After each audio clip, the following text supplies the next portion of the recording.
Hi all, welcome to our channel ടേണി P S C. അപ്പോൾ നമ്മൾ കഴിഞ്ഞ ക്ലാസ്സിൽ വൈവിധ്യങ്ങളുടെ ഇന്ത്യ അല്ലേ, 10ാം ക്ലാസ്സിലെ SCRTയുടെ ചാപ്റ്റർ ഇന്ത്യൻ ജോഗ്രഫിയുമായി ബന്ധപ്പെട്ട വൈവിധ്യങ്ങളുടെ ഇന്ത്യ എന്ന് പറയുന്ന ചാപ്റ്ററിൽ നമ്മൾ പാർട്ട് 1 ആയിട്ട് ചെയ്ത് ഇട്ടിരുന്നു. അപ്പം അതിൻ്റെ കണ്ടിന്യൂഷനല്ലേ നമുക്ക് കുറച്ച് പോർഷനോടെ പറയാനുണ്ടല്ലേ, കുറച്ച് നമ്മളെ കാലാവസ്ഥയും ജനജീവിതം എന്നൊക്കെ പറഞ്ഞാൽ നമുക്ക് ഇനി പീഠഭൂമി ഏരിയയിലോട്ടൊക്കെ പോയിട്ട് കുറച്ച് കാര്യങ്ങളോട് പറയാനുണ്ട്. അപ്പോൾ നമുക്ക് അതിൻ്റെ ബാക്കി നോക്കാം. ഓക്കെ, നമ്മൾ ഹിമാലയൻ നദികളും ഉപദ്വീപീയ നദികളും തമ്മിലുള്ള ഡിഫറൻസിയേഷനൊക്കെ പറഞ്ഞിട്ടായിരുന്നു നമ്മൾ കഴിഞ്ഞ ക്ലാസ് വൈൻഡ് അപ്പ് ചെയ്തത്. ഇനി നമുക്ക് പറയാനായിട്ടുള്ള നെക്സ്റ്റ് പോയിന്റ് എന്ന് പറയുന്നത് പീഠഭൂമിയിലെ ജീവിതമാണ്. ഓക്കെ, അതാണ് അടുത്ത ടോപ്പിക് എന്ന് പറയുന്നത്. പരുത്തി, പയർവർഗ്ഗങ്ങൾ, നിലക്കടല, കരിമ്പ്, ചോളം, റാഗി, മുളക് എന്നിവയാണ് ഈ പ്രദേശത്തെ പ്രധാന കാർഷിക വിളകൾ. അതായത് പീഠഭൂമിയിലെ ജീവിതത്തിനെ പറ്റിയാണ് നമ്മൾ ഫസ്റ്റ് പറയാൻ പോകുന്നത്. അവിടെയുള്ള വിളകളാണ് ആദ്യം തന്നെ പറയുന്നത്. പരുത്തി, പയർവർഗ്ഗങ്ങൾ, നിലക്കടല, കരിമ്പ്, ചോളം, റാഗി, മുളക് എന്നിവയാണ് പീഠഭൂമിയിലെ പ്രധാന കാർഷിക വിളകൾ.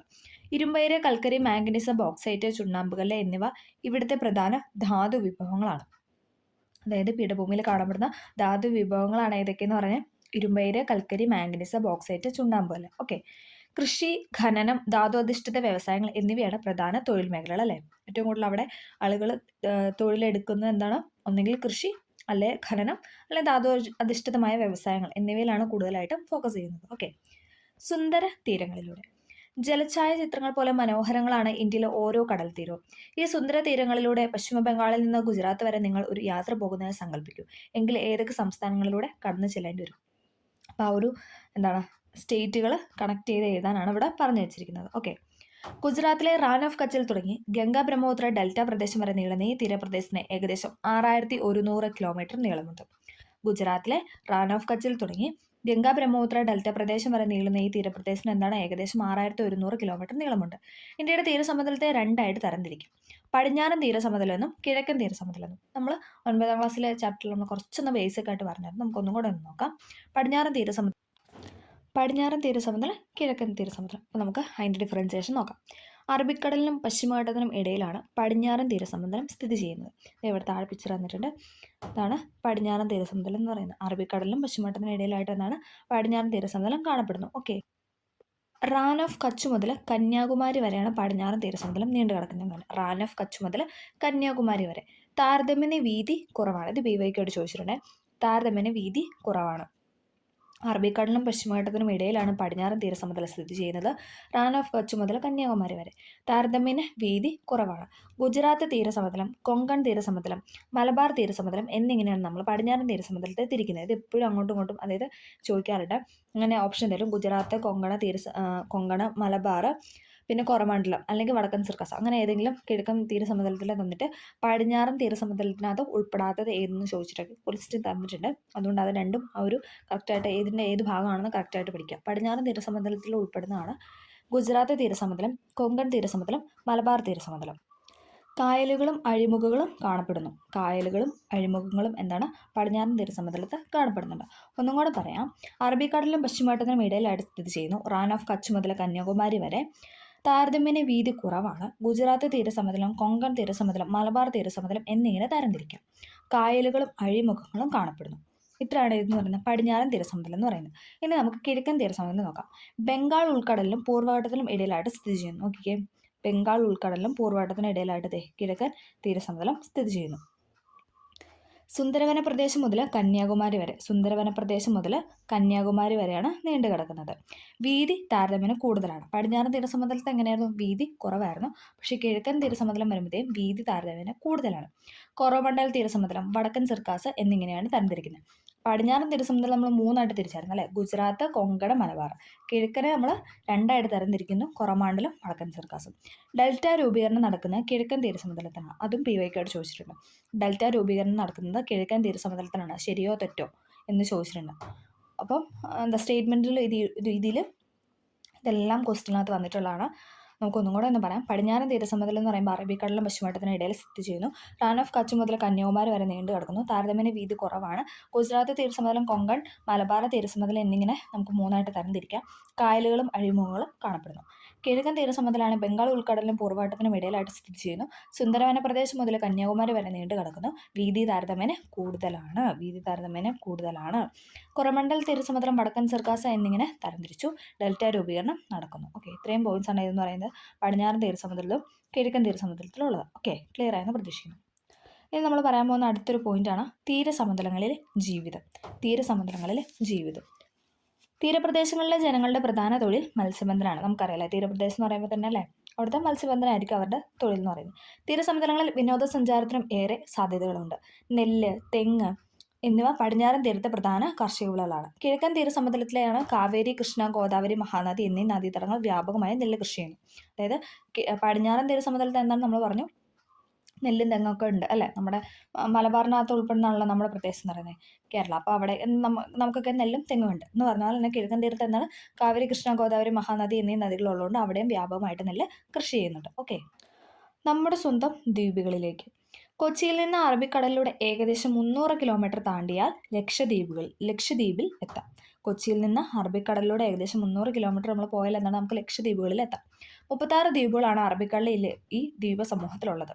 36 ദ്വീപാണ് എന്ന് പറഞ്ഞാൽ ലക്ഷദ്വീപിലുള്ളത്. ഇതിൽ ഏകദേശം 11 ദ്വീപിൽ മാത്രമേ ജനവാസമുള്ളൂ. ഇതൊക്കെ പഠിച്ചാണ് അല്ലേ. 36 ദ്വീപ് ഉണ്ടെങ്കിലും അതിൽ 11 ദ്വീപിൽ മാത്രമാണ് ജനങ്ങളുള്ളൂ.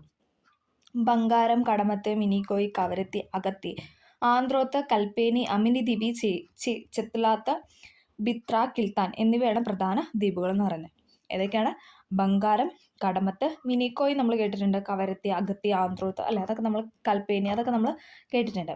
ബംഗാരം, കടമത്ത്, മിനിക്കോയ്, കവരത്തി, അഗത്തി, ആന്ത്രോത്ത്, കൽപ്പേനി, അമിനി ദ്വീപ്, ചെത്തലാത്ത്, ബിത്ര, കിൽത്താൻ എന്നിവയാണ് പ്രധാന ദ്വീപുകൾ. കവരത്തിയാണ് ലക്ഷദ്വീപിന്റെ തലസ്ഥാനം. ഓക്കെ, ലഗൂണുകളും മണൽ തീരങ്ങളും പവിഴപ്പുറ്റുകളുമാണ് ലക്ഷദ്വീപ് സമൂഹത്തിന്റെ പ്രത്യേകത. കൃഷി നാമമാത്രമായ ഇവിടെ സമുദ്രത്തെ ആശ്രയിച്ചാണ് മുഖ്യ ജനജീവിതം. മത്സ്യബന്ധനം, വിനോദസഞ്ചാരം എന്നിവയാണ് പ്രധാന വരുമാന മാർഗങ്ങൾ. ഇനി നമുക്ക് മറ്റൊരു ദ്വീപസമൂഹം പരിചയപ്പെടാം. ബംഗാൾ ഉൾക്കടലിലാണ് ഈ ദ്വീപസമൂഹം സ്ഥിതി ചെയ്യുന്നത്. ഏകദേശം 200 ദ്വീപുകൾ ഉൾപ്പെടുന്ന ആൻഡമാൻ ദ്വീപുകളും 19 ദ്വീപുകൾ ഉൾപ്പെടുന്ന നിക്കോബാർ ദ്വീപുകളും അടങ്ങുന്നതാണ് ആൻഡമാൻ നിക്കോബാർ ദ്വീപസമൂഹം. ഇവയിൽ ഭൂരിഭാഗം ദ്വീപുകളിലും ജനവാസം ഇല്ല. മിക്കവയിലും നിബിഡ വനങ്ങളാണ്. ഇന്ത്യയിലെ ഏക അഗ്നിപർവ്വതം ഈ ദ്വീപ സമൂഹത്തിലെ ബാരൻ ദ്വീപാണ് അല്ലേ. ഇന്ത്യയിലെ ഏക അഗ്നിപർവ്വതമാണ് ഇതെന്ന് പറയുന്നത് ബാരൻ ദ്വീപ് എന്ന് പറയുന്നത്. പോർട്ട് ബ്ലെയർ ആണ് ഈ ദ്വീപ സമൂഹത്തിന്റെ തലസ്ഥാനം. നമ്മൾ പറഞ്ഞു ലക്ഷദ്വീപാണ് കവരത്തി, അതേസമയം ആൻഡമാൻ നിക്കോബാർ ആണെങ്കിൽ എന്താണ് പോർട്ട് ബ്ലെയർ ആണ് അവിടുത്തെ ക്യാപിറ്റൽ അഥവാ തലസ്ഥാനം. നിക്കോബാർ ദ്വീപുകളുടെ തെക്കേ അറ്റമായ ഇന്ദിര പോയിന്റ് ആണ് ഇന്ത്യയുടെ തെക്കേ അറ്റമായി കണക്കാക്കുന്നത് അല്ലേ. ഇന്ദിര കോളുണ്ട് അല്ലെ, വടക്കേറ്റത്തെ ഇന്ദിര കോളെന്നും തെക്കേറ്റത്തെ ഇന്ദിര പോയിന്റും നമ്മൾ പറയുന്നു. അപ്പോൾ ഇന്ദിര പോയിന്റ് എവിടെയാണെന്ന് ചോദിച്ചാൽ അത് ചോദിച്ചിട്ടുണ്ട്. നിക്കോബാർ ദ്വീപ സമൂഹമാണ്. ചിലപ്പോൾ ആൻഡമാൻ നിക്കോബാർ എന്ന ഓപ്ഷൻ തരാറുണ്ട്. ആൻഡമാൻ നിക്കോബാർ എന്ന് പറഞ്ഞാൽ അത് എഴുതാം. അതേസമയം നിക്കോബാറിന് എടുത്ത് തന്നിട്ടുണ്ടെങ്കിൽ നമുക്ക് നിക്കോബാർ ആണ് അതിൻ്റെ ഉത്തരം എന്ന് പറയുന്നത്. നിക്കോബാർ ദ്വീപുകളുടെ തെക്കേ അറ്റമായ ഇന്ദിര പോയിന്റ് ആണ് ഇന്ത്യയുടെ തെക്കേ അറ്റമായി കണക്കാക്കുന്നത്. ഓക്കെ, ഇവിടെ ഒരു പോയിന്റ് തന്നിട്ടുണ്ട്. നിങ്ങൾ വിവിധ ഘട്ടങ്ങളായി പൂർത്തീകരിച്ച ഭൂപടത്തിന് ഇന്ത്യ ഭൂപ്രകൃതി എന്ന് നാമകരണം ചെയ്യാൻ മറക്കരുത് അല്ലേ. നമ്മൾ ഇന്ത്യയുടെ ഭൂപ്രകൃതിയാണ് ഇത്രയും ചാപ്റ്റേഴ്സ് ആയിട്ട് നമ്മൾ ഇന്ത്യൻ ജോഗ്രഫിയുമായി ബന്ധപ്പെട്ട് നമ്മളെല്ലാം പറഞ്ഞുകൊണ്ടിരുന്നത്. ഉത്തരപർവ്വത മേഖല, ഉത്തരമഹാസമുദ്രം, ഉപദ്വീപീയ പീഠഭൂമി, തീരസമതലങ്ങൾ, ദ്വീപുകൾ എന്നിങ്ങനെ 5 ഭൂപ്രകൃതി വിഭാഗങ്ങളായി ഇന്ത്യയെ തരംതിരിക്കാമെന്നും ഈ വിഭാഗങ്ങൾ ഓരോന്നും എപ്രകാരമാണ് ഇന്ത്യയിലെ ജനജീവിതത്തെ സ്വാധീനിക്കുന്നതും ഇപ്പോൾ ബോധ്യമല്ല അല്ലേ. അപ്പോൾ നമ്മൾ ഇത്രയും കാര്യങ്ങളാണ് ഇത്രയും നാളെടുത്തല്ലേ നമ്മൾ കുറേ ഇന്ത്യൻ ജോഗ്രഫിയുടെ കുറേ ചാപ്റ്റേഴ്സ് നമ്മൾ ചെയ്യുന്നത്. അപ്പോൾ അതിൽ ഓരോന്നും എന്താണ് ഇന്ത്യയിലെ വൈവിധ്യം അല്ലെങ്കിൽ ഇന്ത്യയിലെ ഭൂപ്രകൃതിയാണ് നമ്മൾ പറഞ്ഞു വെച്ചത്. ഓക്കെ, ഇവിടെ ഒരു പിക്ചർ തന്നിട്ട് ആൻഡമാൻ നിക്കോബാർ ദ്വീപ സമുദ്രത്തിലെ തദ്ദേശീയരായ ദ്വീപവാസികൾ നമ്മൾ പറഞ്ഞിട്ടുണ്ട്. അവിടെ മൊത്തം ദ്വീപവാസികളാണ് അല്ലേ, ആദിവാസികൾ ആ ഒരു ഇതാണെന്നൊക്കെ പറഞ്ഞു. ആ ഒരു പിക്ചറാണ് ഇവിടെ തന്നിരിക്കുന്നത്. ഓക്കെ, അടുത്ത് നമ്മളിനി പറയാൻ പോകുന്നത് കാലാവസ്ഥയെ പറ്റിയാണ്. ഓക്കെ, ഇന്ത്യയുടെ വിവിധ പ്രദേശങ്ങളിൽ നിന്നുള്ള കുട്ടികളുടെ സംഭാഷണം ശ്രദ്ധിക്കും. ഇന്ത്യയിൽ എല്ലായിടത്തും എപ്പോഴും കാലാവസ്ഥ ഒരുപോലെ അല്ല അനുഭവപ്പെടുന്നത് ഈ സംഭാഷണത്തിൽ നിന്ന് മനസ്സിലാക്കാം.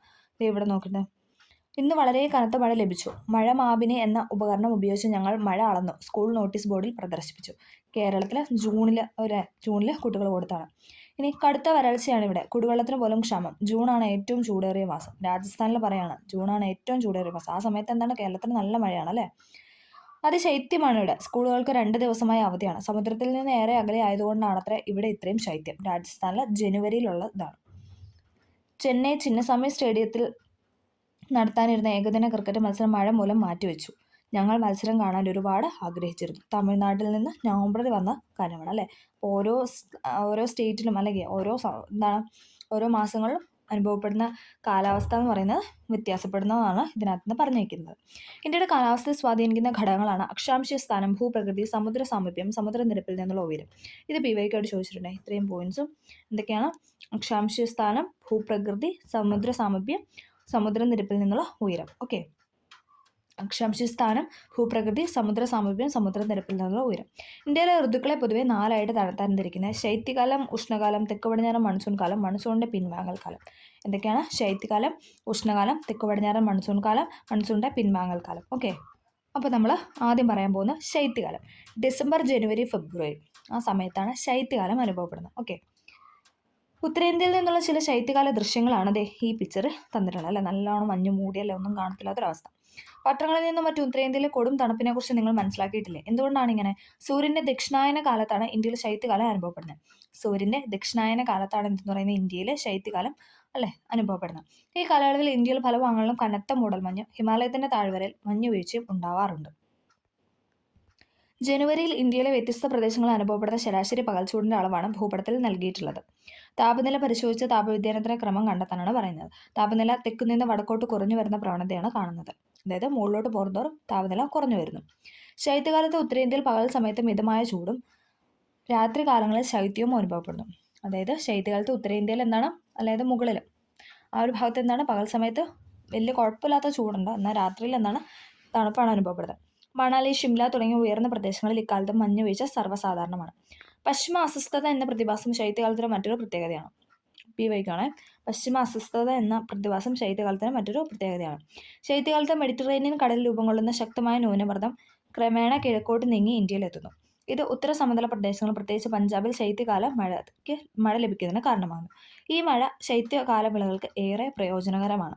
പശ്ചിമ അസ്വസ്ഥതയെ ഇന്ത്യയിൽ എത്തിക്കുന്നതിൽ ജെറ്റ് പ്രവാഹങ്ങൾക്ക് സുപ്രധാന പങ്കുണ്ട്. ട്രോപ്പോപാസിലൂടെയുള്ള അതിശക്തമായ വായു പ്രവാഹമാണ് ജെറ്റ് പ്രവാഹം. ട്രോപ്പോപാസിലൂടെയുള്ള അതിശക്തമായ വായുവിൻ്റെ പ്രവാഹമാണ് എന്തെന്ന് പറയുന്നത് ജെറ്റ് പ്രവാഹം എന്ന് അറിയപ്പെടുന്നത്. ഓക്കെ, അപ്പോൾ നമ്മൾ ശൈത്യകാലമാണ് പറഞ്ഞു വെച്ചത് അല്ലേ.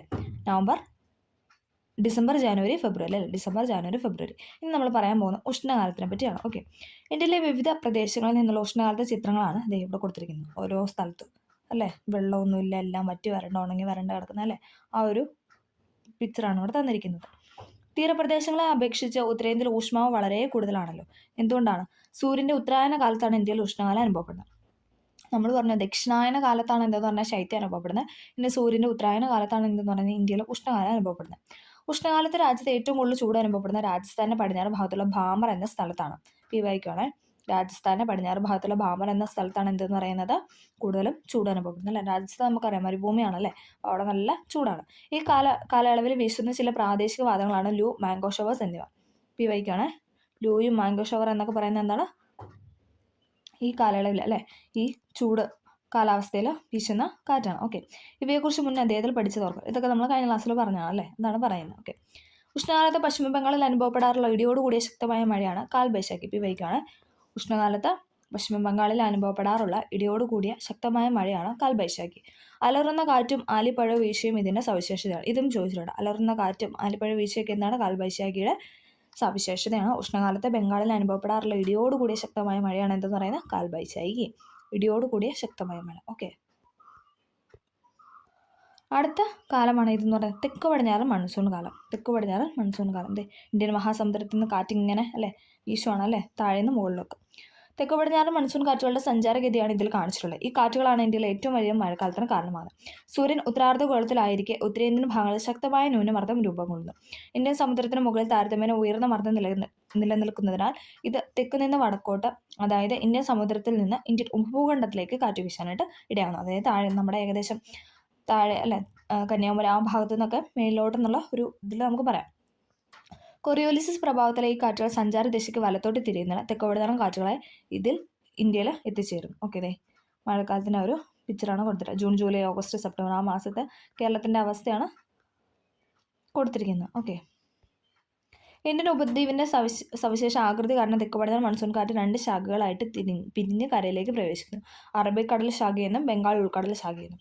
ജൂൺ ആരംഭത്തോടെ കേരള തീരത്തിലെത്തുന്ന അറബിക്കടൽ ശാഖ കേരളത്തിൽ വ്യാപകമായ മഴ ലഭിക്കുന്നു. നമുക്കറിയാമല്ലോ കേരളത്തിൽ ഏറ്റവും കൂടുതൽ മഴ ലഭിക്കുന്നത് തെക്ക് പടിഞ്ഞാറൻ മൺസൂണിലൂടെയാണ്. അത് തന്നെയാണ് ഇന്ത്യയിലും മഴ ലഭിക്കുന്നതെന്ന് പറയും. തുടർന്ന് കർണാടക, ഗോവ, മഹാരാഷ്ട്ര, ഗുജറാത്ത് എന്നീ സംസ്ഥാനങ്ങളുടെ പടിഞ്ഞാറൻ ഭാഗങ്ങളിലേക്ക് കടക്കുകയും അവിടെ കനത്ത മഴയ്ക്ക് കാരണമാവുകയും ചെയ്യുന്നു. ഗുജറാത്തിലൂടെ രാജസ്ഥാനിൽ പ്രവേശിക്കുന്ന ഈ മൺസൂൺ ശാഖ ആരവല്ലി പർവ്വതനിരകൾക്ക് സമാന്തരമായി കടന്നു പോകുന്നതിനാൽ രാജസ്ഥാനിൽ എന്താണ് അല്ലെ അവിടെ തട്ടി അങ്ങോട്ട് പോകാത്തത് എന്താണ് വിരളമായിട്ട് മാത്രമേ രാജസ്ഥാനിലൊക്കെ മഴ ലഭിക്കത്തുള്ളൂ. ബംഗാൾ ഉൾക്കടലിൽ നിന്ന് കൂടുതൽ ഈർപ്പം ആഗിരണം ചെയ്ത മുന്നേറുന്ന ബംഗാൾ ഉൾക്കടൽ ശാഖ സുന്ദരവനം ഡെൽറ്റ പിന്നീട് ബംഗാളിൽ പ്രവേശിക്കുകയും രണ്ടായിട്ട് പിരിയുകയും ചെയ്യുന്നു. ഒരു ശാഖ ബ്രഹ്മപുത്ര സമതലത്തിലൂടെ വടക്കുകിഴക്കൻ സംസ്ഥാനങ്ങളിലെത്തി വലിയ തോതിൽ മഴയ്ക്ക് കാരണമാകുന്നു. ബംഗാൾ മേഖലയുടെ ഗംഗാ സമതലത്തിന് പ്രവേശിക്കുന്ന രണ്ടാമത്തെ ശാഖയാണ് ബംഗാൾ, ബീഹാർ, ഉത്തർപ്രദേശ് തുടങ്ങിയ സംസ്ഥാനങ്ങളിൽ മഴ ലഭിക്കുന്നത്. പഞ്ചാബ് സമുദ്രത്തിൽ വെച്ച് അറബിക്കടൽ ശാഖയുമായി കൂടിച്ചേർന്ന് വടക്കോട്ട് നീങ്ങുന്ന ഈ മൺസൂൺ കാറ്റുകൾ ഹിമാലയത്തിന് അടിവാര മേഖലകളിൽ കനത്ത മഴ നൽകുന്നു. അല്ലേ? അപ്പം നമുക്ക് മനസ്സിലായി തെക്ക് പടിഞ്ഞാറ് മൺസൂൺ കാലമാണ് പല ഇടങ്ങളിലോട്ട് ആരവല്ലിയുടെ ആ ഒരു ഭാഗത്തോട്ട് ഗംഗാ സമതലത്തിലും ബ്രഹ്മപുത്ര സമതലത്തിലും ഒക്കെ പോയിട്ട് മഴ പെയ്ക്കുന്നത്. അല്ലേ? കേരളത്തിലും അതായത് ഇന്ത്യയിലുടനീളം കൂടുതലായിട്ട് മഴ ലഭിക്കുന്നത് തെക്ക് പടിഞ്ഞാറ് മൺസൂൺ കാലം എന്ന് പറയാം. അടുത്താണ് മൺസൂണിൻ്റെ പിൻവാങ്ങൽ കാലം. സെപ്റ്റംബർ പിന്നിടുന്നതോടെ സൂര്യൻ ദക്ഷിണാർദ്ധഗോളത്തിലേക്ക് അയനം ചെയ്യുന്നതിനാൽ ഇന്ത്യയുടെ ഉത്തര സമതല പ്രദേശത്ത് കനത്ത ഉച്ചമർദ്ദം രൂപപ്പെടുന്നു. ഇന്ത്യൻ മഹാസമുദ്രത്തിന് മുകളിൽ താരതമ്യേന കുറഞ്ഞ മർദ്ദമായതിനാൽ ഇന്ത്യയുടെ വടക്കു ഭാഗത്തു നിന്ന് ഇന്ത്യൻ മഹാസമുദ്രത്തിലേക്ക് കാറ്റ് വീശുന്നത്. അതായത് താഴേന്ന് മേലിലോട്ടായിരുന്നു ആദ്യം കാറ്റ് വീശി, അതായത് തെക്ക് പടിഞ്ഞാറിനാകുമ്പോൾ താഴേന്ന് മേലിലോട്ട്, ഇനി അവിടെ നിന്ന് നേരെ തിരിച്ച് താഴേക്കാണ് കാറ്റ് വീശുന്നത്. ഓക്കെ, ഇത് കണ്ടോ, ഇതാണ് ആ പിക്ചർ എന്ന് പറയുന്നത്. മുകളിൽ നിന്ന് ഇന്ത്യൻ മഹാസമുദ്രത്തിലോട്ട് കാറ്റ് വീശുന്നു. വടക്കിഴക്കൻ മൺസൂൺ കാറ്റുകൾ എന്ന് വിളിക്കുന്ന ഈ കാറ്റുകൾ വരണ്ട കാറ്റുകളായതിനാൽ ഇത് ഇന്ത്യയിൽ പൊതുവെ മഴ ഉണ്ടാക്കുന്നില്ല. വടക്കുകിഴക്കൻ മൺസൂൺ കാലം എന്ന് വിശേഷിപ്പിക്കുന്ന ഈ കാലം വാസ്തവത്തിൽ മഴക്കാലത്തും ശൈത്യകാലത്തിനും ഇടയിൽ ഒരു ഇടവേളയാണ്. ഒക്ടോബർ നവംബർ മാസങ്ങളിലായി ഇന്ത്യ ഒട്ടാകെ അനുഭവപ്പെടുന്ന ഉയർന്ന ഊഷ്മാവും ആർദ്രതയും പകൽ സമയങ്ങളെ ദുസ്സഹമാക്കുന്നു. ഈ പ്രതിഭാസം ഒക്ടോബർ ചൂട് അഥവാ ഒക്ടോബർ ഹീറ്റ് എന്ന പേരിലാണ് അറിയപ്പെടുന്നത്. അതായത് ഒക്ടോബർ നവംബർ മാസങ്ങളിൽ ഇന്ത്യ ഒട്ടാകെ ഒരു അതായത് ഉയർന്ന ഊഷ്മാവും ആർദ്രതയൊക്കെ കൂടെ പകൽ സമയങ്ങളെ ദുസ്സഹമാക്കുന്നു. അപ്പം അതിനെ പറയുന്നതാണ് നമ്മൾ എന്തെന്ന് ഒക്ടോബർ ചൂട് എന്ന് പറയുന്നത്. ബംഗാൾ ഉൾക്കടലിലെ ന്യൂനമർദ്ദത്താൽ ആകർഷിക്കപ്പെട്ട് കരയിൽ നിന്ന് കടലിലേക്ക് നീങ്ങുന്ന കാറ്റുകൾ ബംഗാൾ ഉൾക്കടലിൽ നിന്ന് ഈർപ്പം ആഗിരണം ചെയ്ത് വടക്ക് കിഴക്ക് തെക്ക് പടിഞ്ഞാറ് ദിശയിൽ നീങ്ങുന്നതിനാൽ ഇന്ത്യയുടെ കൊറോമണ്ടൽ തീരത്ത്, അല്ലേ, കൊറോമണ്ടൽ അവിടെ കിഴക്കൻ തീരത്താണ്, അല്ലേ, പ്രത്യേകിച്ച് തമിഴ്നാട് തീരത്ത് കനത്ത മഴയ്ക്ക് കാരണമാണ്. അതായത് നമുക്കറിയാം തമിഴ്നാട് മേഖലയിലൊക്കെ തെക്ക് പടിഞ്ഞാറ് മൺസൂൺ അല്ല കിട്ടുന്നത്. അവർക്ക് കൂടുതലായിട്ട് മഴ കിട്ടുന്ന വടക്ക് കിഴക്കൻ, അല്ലേ, ഉച്ച കഴിഞ്ഞിട്ടുള്ള ഇടിയോട് കൂടിയ മഴയാണ് അവർക്ക് ലഭിക്കുന്നത്. ഓക്കെ, ഇതാണ് തമിഴ്നാടിൻ്റെ പ്രധാന മഴക്കാലം. കേരളം, കർണാടകത്തിൻ്റെ ചില ഭാഗങ്ങൾ എന്നിവിടങ്ങളും വടക്കുകിഴക്കൻ മൺസൂൺ മഴ ലഭിക്കാറുണ്ട്. നമുക്കറിയാം നമുക്ക് തെക്ക് പടിഞ്ഞാറും കിട്ടാറുണ്ട്, അതോടൊപ്പം നമുക്ക് വടക്കുകിഴക്കൻ മഴയും ലഭിക്കാറുണ്ട്. ഓക്കെ, അപ്പോൾ നമ്മൾ അതിൻ്റെ ഒരു കൺക്ലൂഷനിലെത്തിയേക്കാണ്. ഇത്രയും കാര്യങ്ങളാണ് നമ്മൾ മൊത്തമായിട്ട് ഇന്ത്യയുടെ ഭൂപ്രകൃതിയെക്കുറിച്ച് നമ്മൾ പറഞ്ഞു വെച്ചുകൊണ്ടിരുന്നത്. വൈവിധ്യങ്ങളുടെ ഇന്ത്യ എന്ന തലക്കെട്ടിനെ അനർത്ഥമാക്കുന്നതാണ് ഇന്ത്യയിൽ ഓരോ ഭൂമിശാസ്ത്ര സവിശേഷതയും. ഭൂപ്രകൃതി, കാലാവസ്ഥ, ജനജീവിത രീതി, സംസ്കാരം, സസ്യജന്തുജാലങ്ങൾ, പ്രകൃതി വിഭവങ്ങൾ എന്നിങ്ങനെ എല്ലാ മേഖലകളിലും ഈ വൈവിധ്യങ്ങളുണ്ട്. ഈ വൈവിധ്യങ്ങളാണ് ഇന്ത്യയുടെ സമൃദ്ധിക്ക് അടിസ്ഥാനം. ഈ വൈവിധ്യങ്ങളുടെ സംരക്ഷണം നമ്മുടെ കടമയാണ്. അങ്ങനെ അത് കൺക്ലൂഡ് ചെയ്ത് ഈ ചാപ്റ്റർ വൈവിധ്യങ്ങളുടെ ഇന്ത്യ എന്നുള്ള ചാപ്റ്റർ നമ്മൾ കംപ്ലീറ്റ് ചെയ്തിട്ടുണ്ട്. അല്ലേ, നമ്മൾ എവിടെ തുടങ്ങിയതാണല്ലേ, ഇത്ര മഹാസമുദ്രത്തിൽ നമ്മൾ സ്റ്റാർട്ട് ചെയ്യുന്നതാണല്ലോ ഫസ്റ്റ് ജോഗ്രഫി. അപ്പോൾ അത് തീർന്ന് നമ്മൾ ഇന്ത്യ എല്ലാം പറഞ്ഞ് തീരസമതലം പറഞ്ഞ് കംപ്ലീറ്റ് ചെയ്ത് കാലാവസ്ഥയും പറഞ്ഞ് ജനജീവിതം പറഞ്ഞ് നമ്മൾ തീർത്തിട്ടുണ്ട്. അപ്പോൾ ഇത്രയാണ് ഇന്ത്യയുടെ ഭൂപ്രകൃതി എന്ന പോർഷനകത്ത് നമുക്ക് പഠിക്കാനുള്ളത്. എല്ലാം SCERT തന്നിട്ടുള്ള പോയിന്റ്സ് മാത്രമാണ് റിപ്പീറ്റ് ചെയ്ത് സ്റ്റേറ്റ്മെൻ്റ് ആയിട്ടൊക്കെ ചോദിച്ചു കണ്ടിട്ടുള്ളത്. അപ്പോൾ എല്ലാവർക്കും ഈ വീഡിയോ ഹെൽപ്ഫുൾ ആയെന്ന് വിചാരിക്കുന്നു. ഹെൽപ്ഫുൾ ആയെങ്കിൽ ഒന്ന് സബ്സ്ക്രൈബ് ചെയ്ത് ലൈക്ക് ചെയ്ത് സപ്പോർട്ട് ചെയ്യുക. അപ്പോൾ ഓക്കെ, താങ്ക് യു.